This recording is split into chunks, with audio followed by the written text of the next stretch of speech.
그 사람에게서 나오라라는 제목으로 하나님의 말씀을 증거하겠습니다. 그리스도인들 중에는 술을 드시는 분들이 있습니다.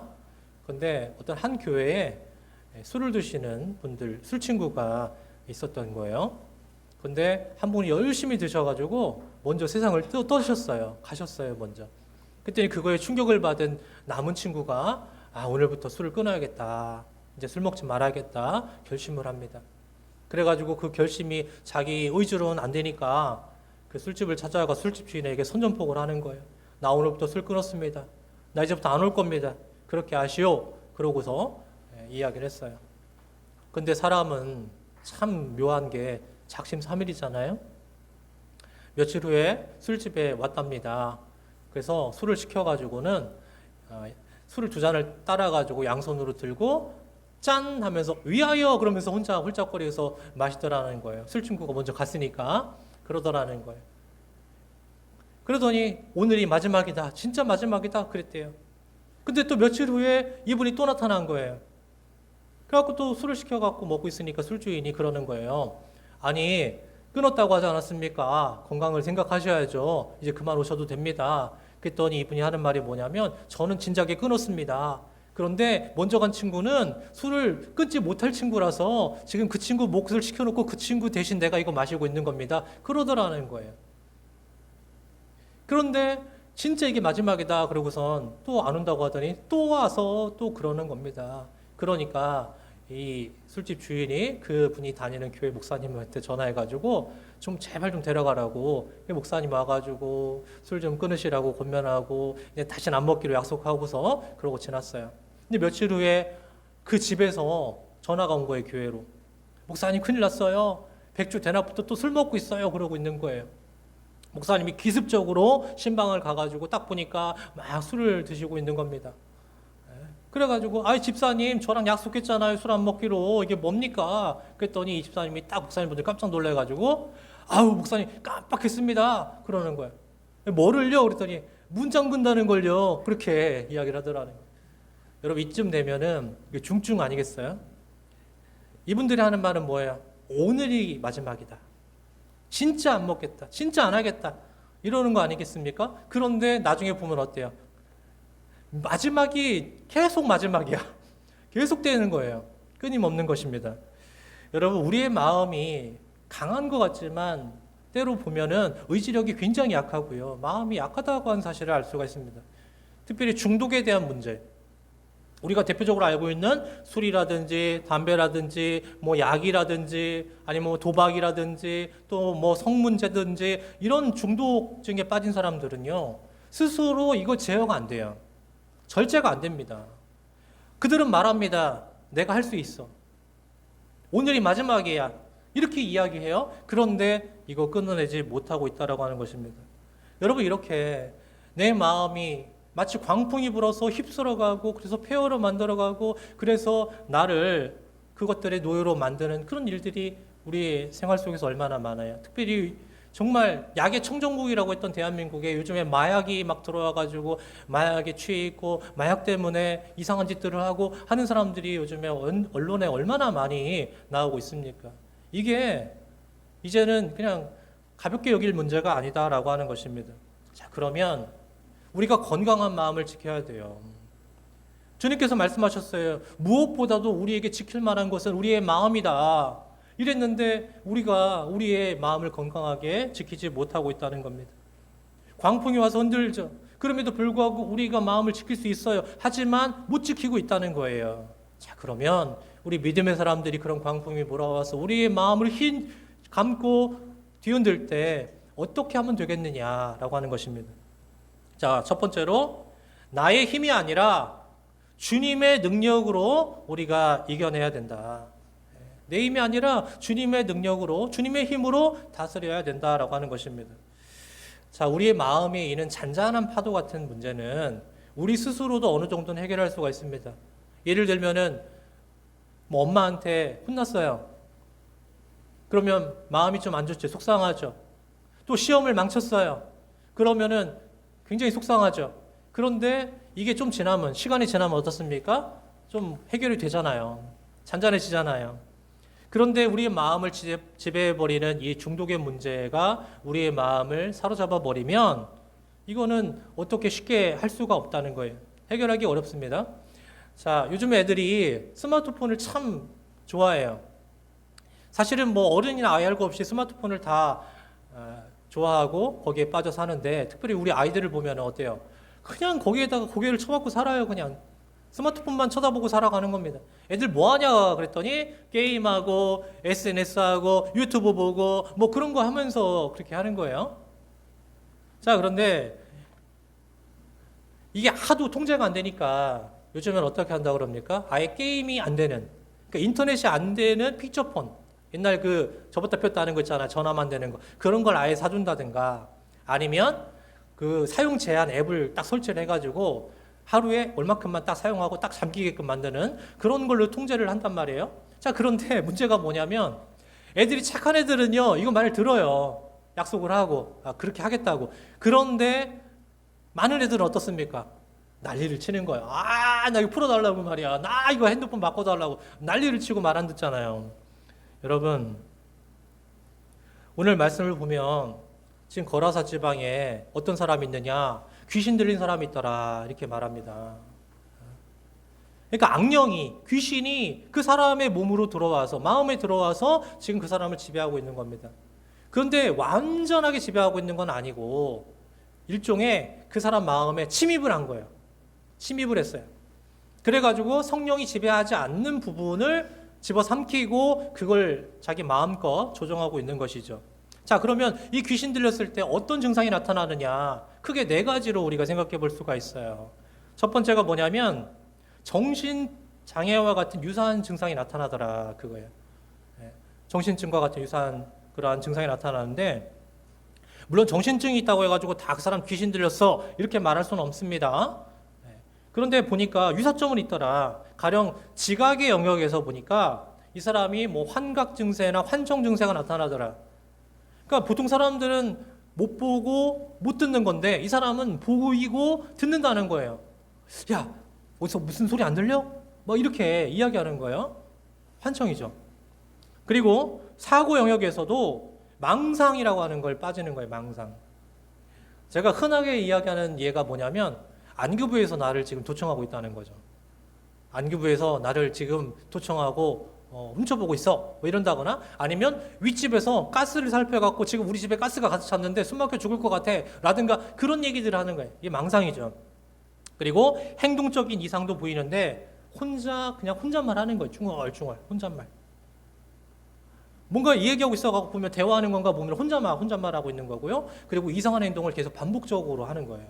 이런 증상들이 나타나죠. 자, 이럴 때에 보통 우리가 의학적으로 보면 뭐 뇌의 이상이라든가 아니면 어떤 심리적인 증상, 그리고 어떤 약물 중독, 이럴 때에 이제 이런 증상들이 나타나요. 그런데 꼭 그렇게만 볼 것이 아니라 우리가 귀신 들린 거는 영적인 곳에서 원인을 찾아볼 수도 있다. 그거 생각해 볼 수 있습니다. 근데 굉장히 유사한 그런 증상들이 나타난다. 자, 두 번째 특징은 뭐냐면 죄의 행동이 통제가 안 된다는 겁니다. 여러분, 귀신은요 더러운 영입니다. 더러운 영이에요, 귀신은.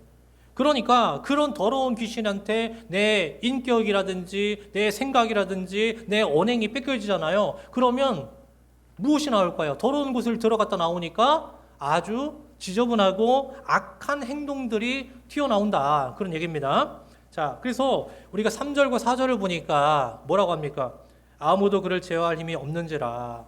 막 쇠사슬로도 묶어보고 통제도 해보고 했는데 다 끊어내고 이게 안 되는 거예요. 그러니까 폭력적인 성향이 나오더라, 그겁니다. 그리고 5절을 보니까 돌로 자기의 몸을 해치고, 그러니까 돌 갖다가요 자기 몸을 막 때리는 거예요. 긁기도 하고 때리기도 하고. 그러면 이걸 뭐라고 합니까? 자해한다고 하잖아요.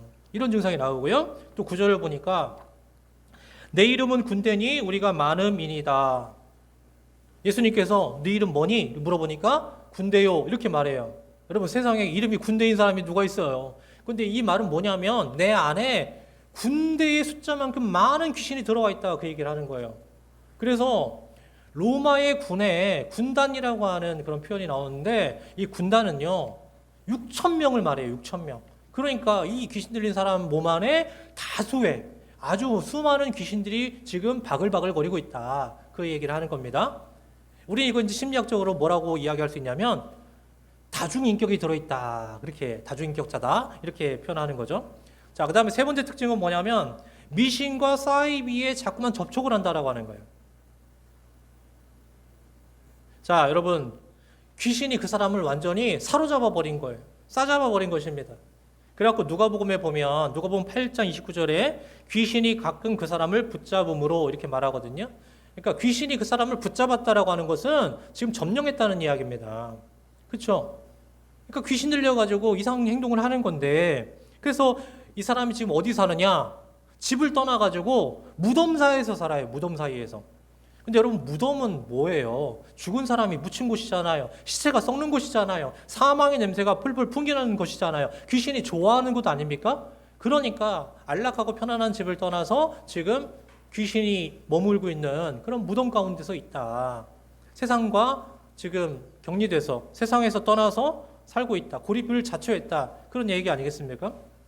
그 다음에 네 번째 특징은 뭐냐면 전능하신 하나님과 관계된 것들에게 저항을 한다. 자, 7절을 보십시오. 7절. 큰 소리로 부르짖어 이르되 지극히 높으신 하나님의 아들 예수여 나와 당신이 무슨 상관이 있나이까. 원하건대 하나님 앞에 맹세하고 나를 괴롭히지 마옵소서 하니.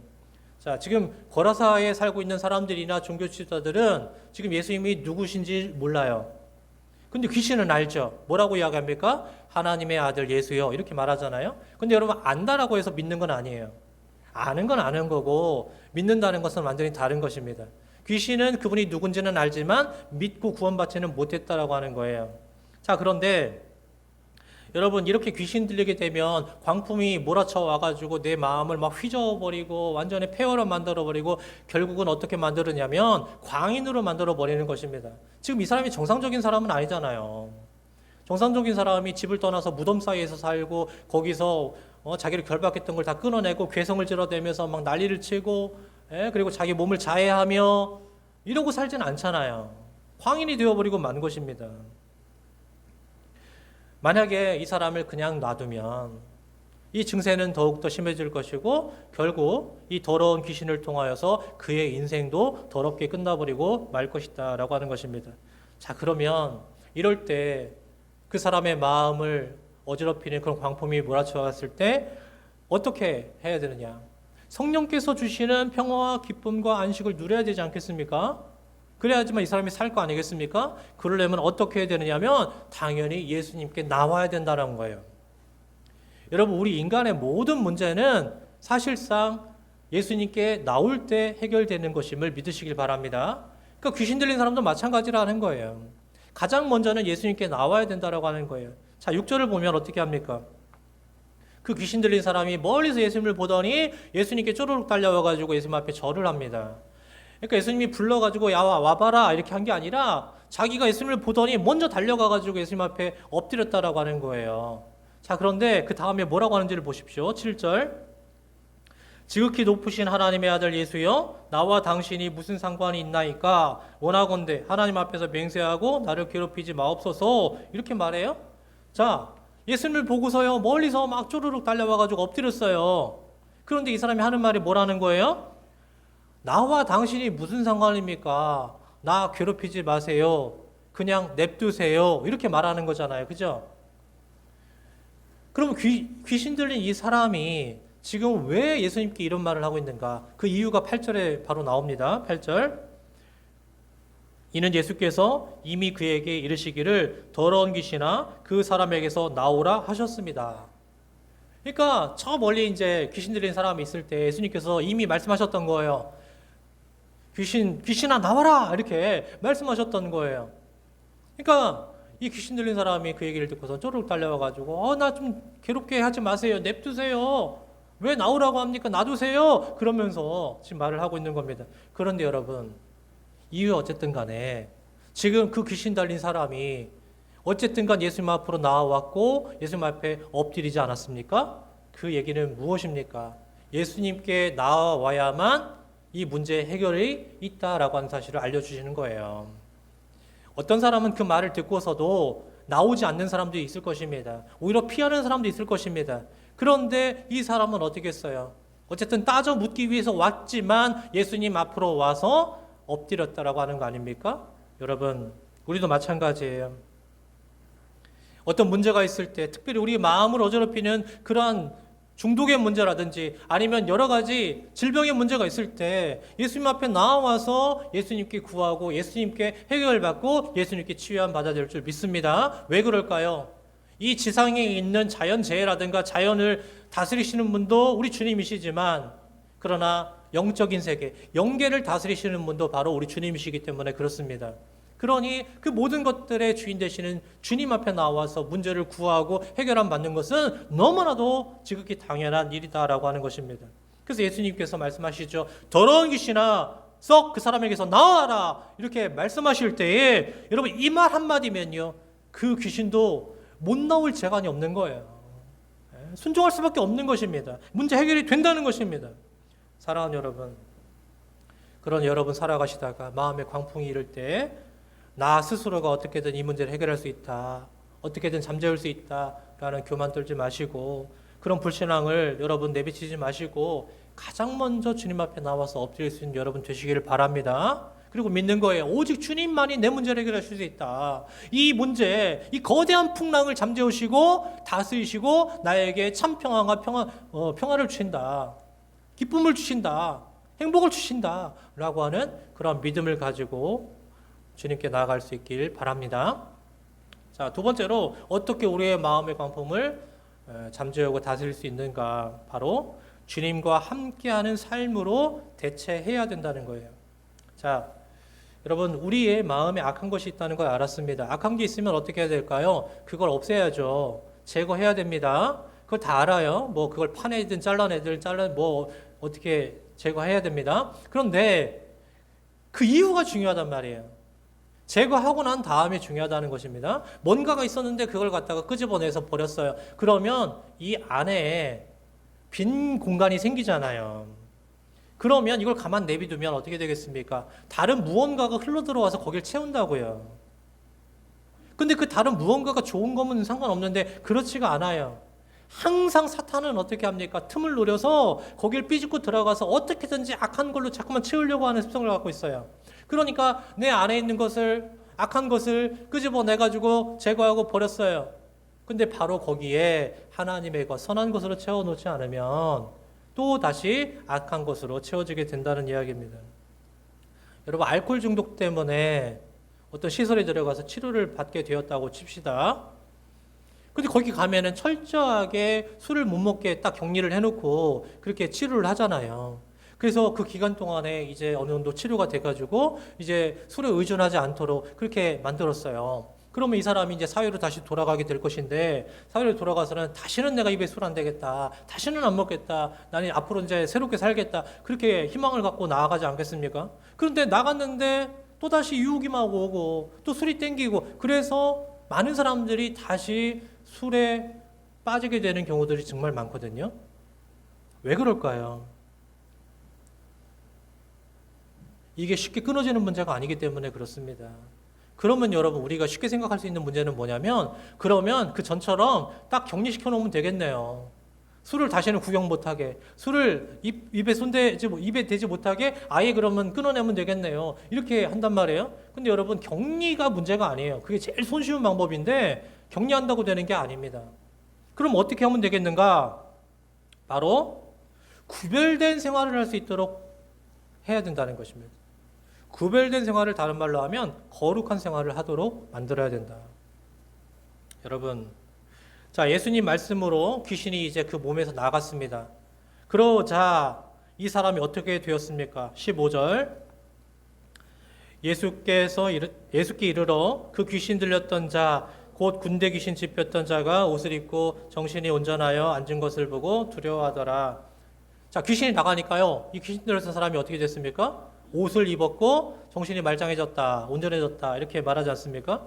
동네 사람들이 그걸 보고 깜짝 놀랐습니다. 아니 그동안 저 사람이 뭔 짓을 다 했어도 귀신 들린 그 행동에서 멈추지 않고 저렇게 추하게 살았는데 예수님께서 귀신아 썩 나가라 이렇게 한 말씀 하셨는데 귀신이 나가자 그 사람이 옷을 주워 입고 온전해졌다.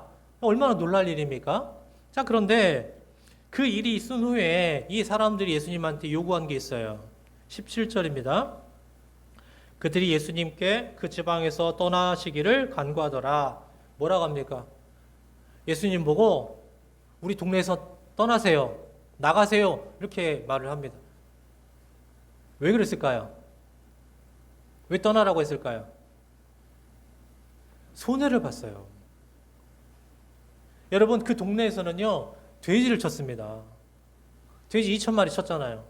말씀에 나오는 것처럼. 근데 그 귀신을 쫓아내자 그 귀신들이 어디로 들어가요? 돼지떼로 들어갔잖아요. 근데 이 돼지떼로 들어간 귀신들이 갑자기 바다로 막 뛰쳐 들어가가지고 그래서 2,000마리나 되는 그 돼지가 다 바다에서 몰사하지 않습니까? 그러면 막대한 손해를 본 거죠. 요즘도요, 돼지 한 마리가 이렇게 팔리는 가격이 대략 한 50만 원 정도 된다고 합니다. 그럼 2,000마리니까 이거 돈으로 환산해 보면 얼마나 큰 금액입니까? 그러니까 이 동네 사람들이 손해 봤으니까 예수님 보고 썩 나가라고, 빨리 우리 동네에서 나가시라고 이렇게 얘기를 한 거예요. 여러분, 생명의 귀중함을 모르는 사람들은 어디에 꽂히냐면요, 돈에 꽂혀요. 지금 뭐가 더 중요한지, 뭐가 귀한지를 모르는 거예요. 귀신 들렸다가 자유함을 입은 이 사람의 생명과 이 사람의 모습이 더 중요한 것인지, 아니면 그깟 돼지 2,000마리가 더 중요한지를 이 사람들은 몰라요. 그러니까 이 사람들은 어디에? 돈에다가 중심을 둔 거죠. 그러니까 결국은 이와 같이 구원의 역사를 일으켜 주신 예수님을 당장 자기네 동네에서 나가라고 그렇게 말하는 거예요. 그러나 우리 주님은 뭐가 중요합니까? 그분은 온 천하보다 한 생명을 더 귀하게 여기시는 분이시잖아요.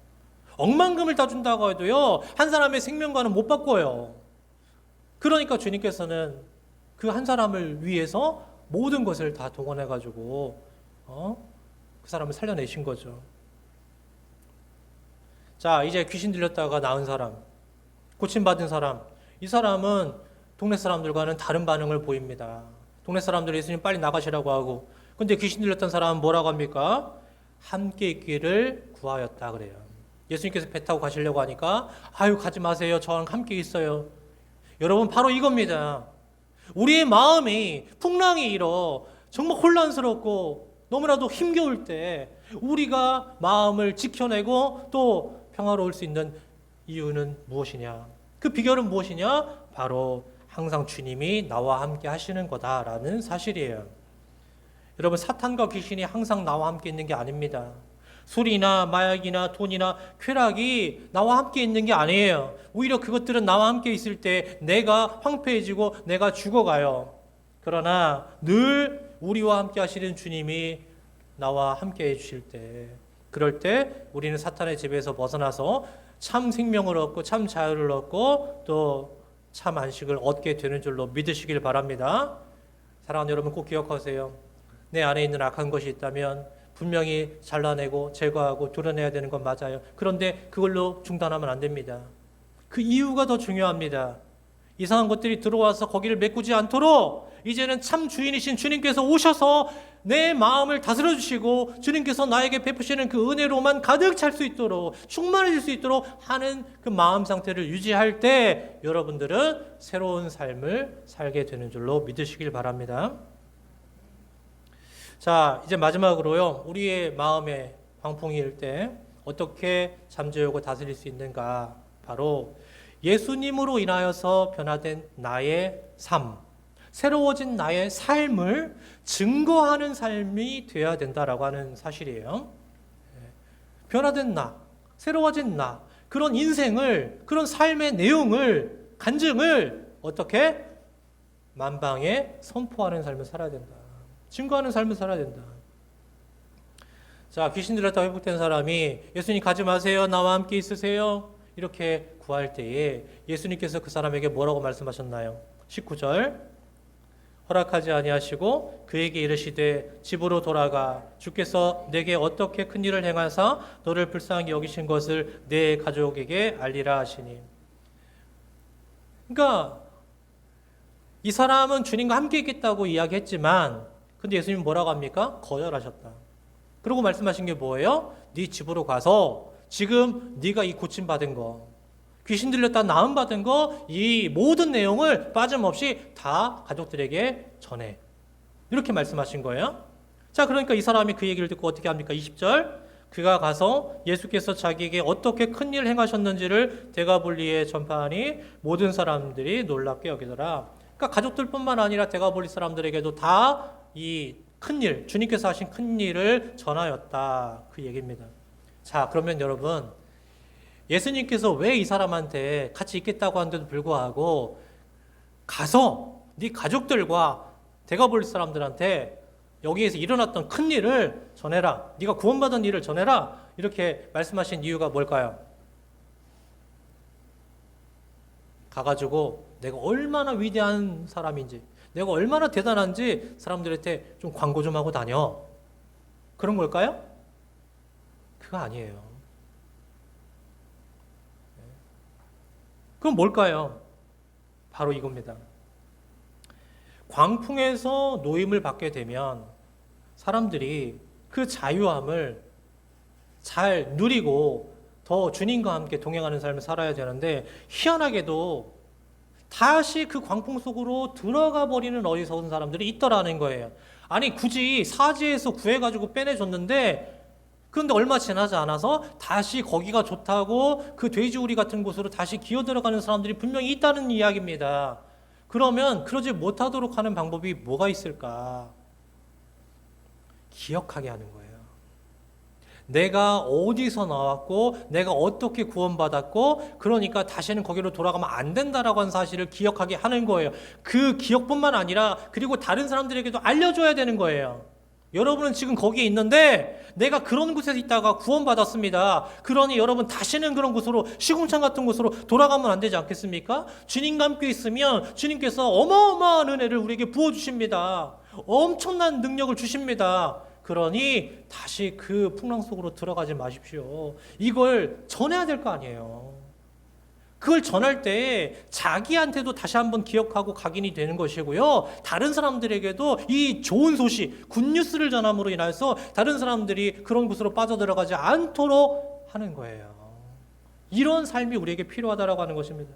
여러분, 정말 어리석은 사람은요, 기껏 그 곳에서, 어려운 곳에서 살려놨는데 옛날이요 하면서 다시 옛날로 돌아가려고 하는 사람들이 있다라고 하는 거예요.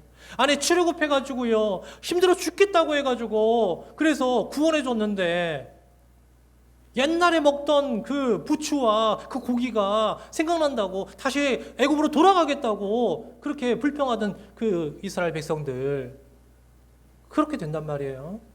그러면 그렇게 안 되게 하기 위해서는 어떻게 해야 되겠습니까? 그들이 어떻게 하나님의 능력으로 애굽에서 출애굽하게 되었고, 그리고 그들이 어떻게 홍해를 건너왔는지 그 사실을 자꾸만 기억하고 그 사실을 자꾸 알려줘야 될 거 아니겠습니까? 그래야지만 안 돌아가는 거죠. 그리고 그 사실을 모르는 사람들한테도 전해주어서, 여러분, 하나님께서 이렇게 우리를 구원하시기 위해서 능력을 베푸십니다, 역사하십니다 라고 하는 사실을 알려주어서 그들로 하여금 하나님께 나오도록 만들어야 된다라고 하는 것입니다. 여러분, 사업에서 돈 잘 벌면 의도적으로라도 하나님께서 축복하셔서 다 나에게 이렇게 은혜를 베푸셨습니다 라는 고백을 해야 되고요. 어떤 중독에서 해방되었으면 다 주님의 은혜로, 주님의 능력으로 내가 치유받았습니다 라고 하는 고백이 의도적으로 나와야 될 줄 믿습니다. 그냥 어떻게 하다 보니까 그렇게 됐어요. 아니면 내가 잘난 턱이죠. 아니면 의사를 잘 만나서 그렇죠. 이런 게 아니라 다 하나님의 은혜입니다. 하나님의 능력입니다. 하나님 덕분입니다 라고 하는 고백을 선포하시라는 것입니다.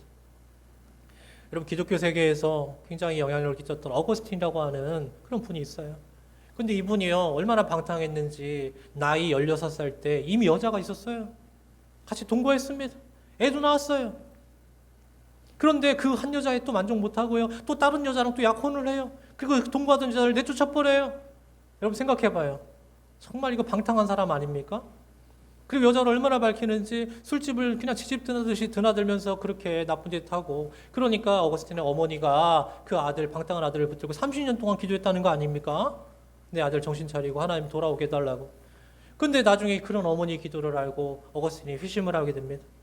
그래서 그렇게 달라진 다음부터는 늘 성경 말씀 붙들고 기도하면서 그렇게 열심히 신앙생활을 하고 있었어요. 근데 어느 날 길을 가다가 보니까 옛날에 자주 가던 술집 그 여자를 만난 거예요. 근데 그 여자가 그럽니다. 아, 요즘에 왜 이렇게 안 오시냐고, 뜸하시냐고, 오시라고 잘해주겠다고 그러는 겁니다. 그런데 그때 어거스틴이 그 여자에게 뭐라고 말했냐면, 옛날에 어거스틴은 죽었고 나는 새 사람이 되었습니다. 이렇게 말을 하고 뿌리치고 갔다는 거예요. 여러분, 바로 이것을 선포해야 됩니다. 사탄은 끊임없이 우리를 붙들고 약점을 후벼 파고 광풍의 포로로 삼으려고 합니다. 그러니 우리가 그 사탄 앞에서, 그리고 세상 사람들 앞에서 옛사람은 죽었고요, 저는요 예수님 만나서 새 사람이 되었습니다 라고 선포하라는 거예요. 그냥 마음으로 고백하는 거는요 효과가 별로 없어요. 사람들 앞에서 대놓고 선포하라는 거예요. 어디 다닐 때마다 저는 그런 자랑스러운 그리스도인 맞습니다, 저 예수님 믿고 달라졌습니다, 저는 옛날 그렇게 사는 사람이 아닙니다, 저는 완전 달라졌습니다, 이걸 자꾸 선포하라는 거예요. 여러분, 그러면요 내가 말한 게 부끄러워서라도 옛날로 못 돌아가요. 그렇지 않겠습니까? 사도 바울은 그랬어요. 에베소서 4장 27절에 마귀에게 틈을 주지 말라. 틈 주면 안 돼요. 책 잡히면 안 된다는 말입니다. 길을 내주면 안 돼요.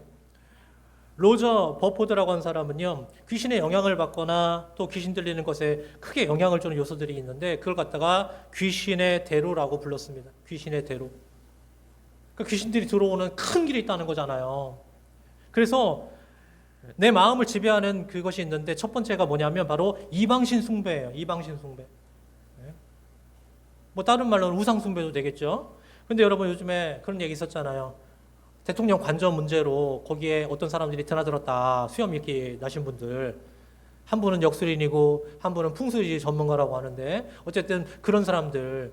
근데 나중에 제가 신박한 그런 말을 들었는데 그분들은 미신이 아니라는 거예요.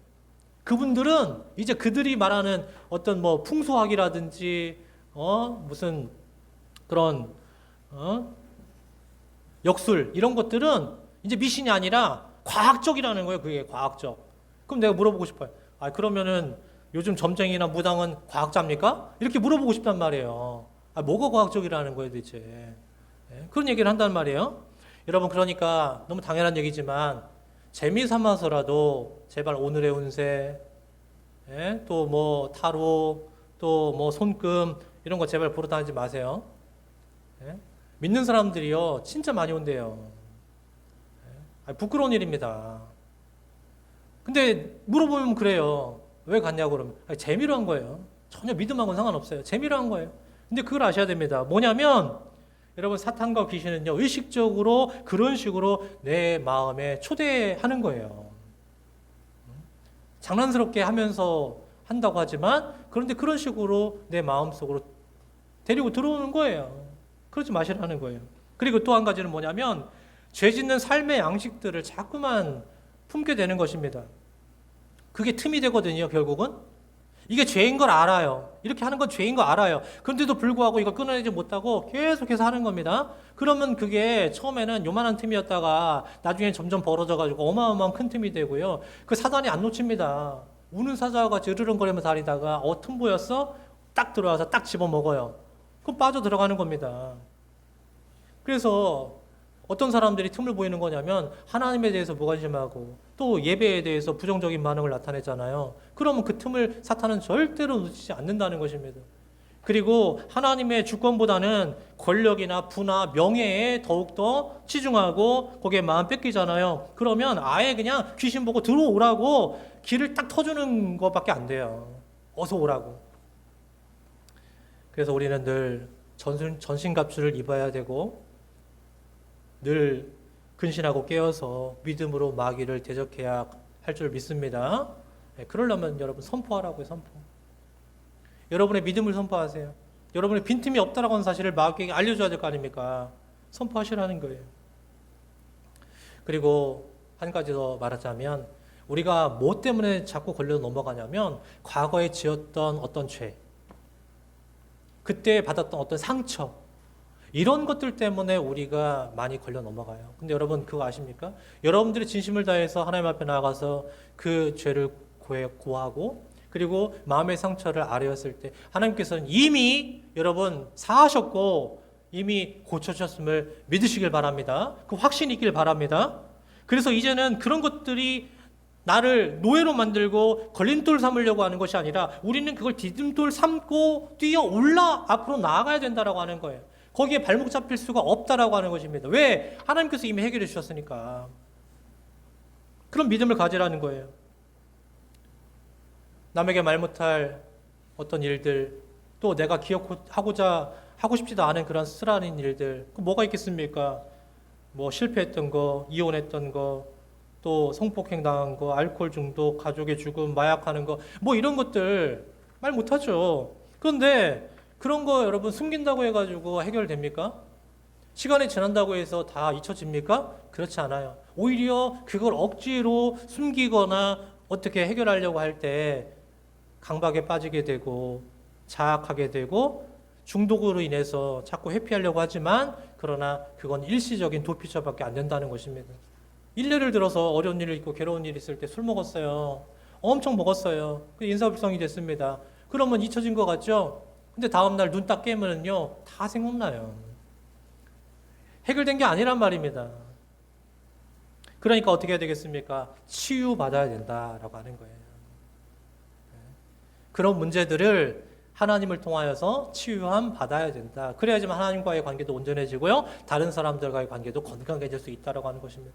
우리가 상처를 끝끝내 싸매고 살아가다 보면 그게 해결되지 않고 치유되지 않은 상태에서 계속 묻어두고 쌓아두고 가고 안고 가다 보면 결국은 우리의 모든 관계가 점점 약해지고 허물어질 수밖에 없다는 사실을 기억하시길 바랍니다. 그러니 반드시 해결함 받기 위해서 주님 앞으로 나아가시라. 왜 주님 앞으로 나아가야 되냐면 하나님께서 이렇게 말씀하셨잖아요. 출애굽기 15장 26절에 나는 너희를 치료하는 여호와임이라. 또 예레미야 30장 17절에 내가 너희의 상처로부터 새살이 돋아나게 하여 너를 고쳐주리라. 하나님께서 이렇게 하시겠다는 거예요. 제가 몇 개만 읽었지만 성경에는요 무수하게 많은 하나님께서 너희를 치유하신다, 고쳐주신다, 낫게 하신다, 회복해 주신다 이런 말씀 엄청 많아요. 분명한 건 무엇입니까? 하나님은 바로 그런 분이시라는 거죠. 내가 치명적인 어떤 상처를 입었어도 얼마나 아픔이 있어도 포기 안 하고 여러분 현대의학으로도 고쳐지지 못하는 병은 의사도 뭐라고 합니까? 가망 없어요. 집에서 그냥 잘 쉬고 잘 먹다가 그렇게 가세요. 이렇게 말하고 포기해버려요. 근데 하나님은 절대 안 그러신다는 거예요. 절대로 포기 안 하시고 끝까지 붙드시고 결국은 치유하시고 회복하시고 생명으로 인도하신다라는 사실을 기억하시길 바랍니다. 사랑하는 여러분, 혹시 인생에 마음의 광풍이 지금 심하게 몰아치고 계십니까? 그렇다면 내 힘이 아니라 바로 주님의 힘으로 주님의 능력으로 다스리시길 바라고 그리고 주님과 함께하는 삶으로 대체해야 돼요. 채워야 됩니다. 그런 아름다운 스토리들을 그런 은혜로운 간증들을 자꾸만 채워나갈 수 있는 여러분 되길 바랍니다. 그리고 선포하세요. 주님을 통해서 변화된 나의 삶을 나만의 메모리로 나만의 아름다운 스토리로 간직하지 마시고 바깥에 자꾸 얘기를 하세요. 선포하세요. 사람들에게 알려주세요. 전하세요. 여러분 전도가 별게 아닙니다. 바로 그게 전도예요. 내가 예수님 믿고 이렇게 달라졌어요. 이렇게 변했어요. 새 삶을 얻었어요. 이걸 자꾸만 사람들에게 알려주세요. 그러면 여러분 절대로 그런 사람은요 다시 과거로 못 갑니다. 창피해서라도 못 갑니다. 오히려 더 나은 사람이 되기 위해서 앞으로 나아갑니다. 더 주님께 쓰임받습니다. 더 강한 백성이 됩니다. 더 믿음이 튼튼해져요. 여러분 그렇게 주님의 증인으로 아름답고 귀하게 쓰임받을 수 있는 여러분 되시기를 주의 이름으로 간절히 축원합니다.